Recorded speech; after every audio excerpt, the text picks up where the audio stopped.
INA Podcast.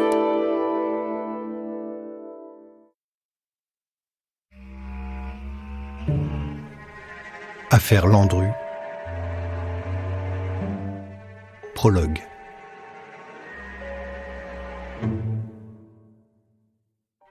Dans cette première saison des Archives du crime, découvrez Henri Désiré Landru, souvent décrit comme le premier tueur en série français.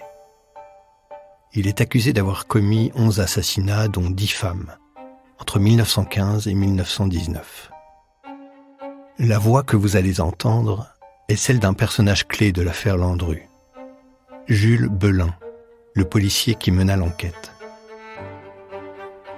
En 1919, alors simple inspecteur de la police judiciaire de Paris, Jules Belin enquête sur plusieurs disparitions de femmes victimes d'escroqueries. Il est loin d'imaginer qu'il est sur les traces de l'un des plus grands criminels du XXe siècle. Quelques années après l'affaire, devenu commissaire, il est interrogé dans l'émission « Soyez témoin ». Il dresse le portrait de cet homme insaisissable et résume les grandes lignes de l'affaire de sa vie.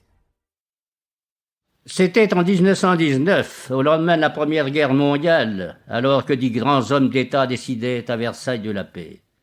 Pendant ce temps, un petit bonhomme voûté, chauve, barbu, assez laid, mais étrange, avec des yeux vifs et profonds, des yeux inquiétants, surmontés d'épais sourcils, plusieurs fois recherché par les polices de France, continuait à tuer impunément des femmes qui étaient amoureuses. Il se nommait Henri Désiré Landru, était né à Paris, rue Bolivar, en 1869. Il a été même connu sous bien d'autres noms, tous noms d'emprunt sous lesquels il a fait 11 fois son métier d'assassin. De mars 1915 à janvier 1919, il a tué 11 personnes, dont 10 femmes, et un jeune homme, André Cuchet, dont la mère avait subi auparavant le même sort. Il fallait donc qu'il disparaisse pour qu'il se taise. La plupart de ces malheureuses d'âge mûr étaient d'anciennes servantes ou cuisinières disposant de quelques économies à bijoux. L'une d'elles pourtant, André Babelaine, avec 19 ans. L'étude des carnets de Landru permit d'établir qu'il avait retiré de ces abominables forfaits, en tout et pour tout, 72 000 francs. Très jeune, Landru manifeste une grande piété et fut même enfant de chœur à l'église de Saint-Louis-en-l'Île. Marié avec une blanchisseuse dont il s'était séparé avant la guerre 1914-1918, il eut 4 enfants.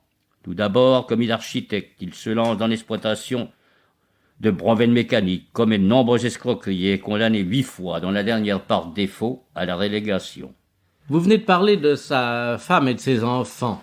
Est-ce qu'ils ont figuré au procès? Est-ce qu'on les a vus? Oui, ils ont figuré au procès. D'ailleurs, les enfants voyaient leur père pendant tout le manège de Landru.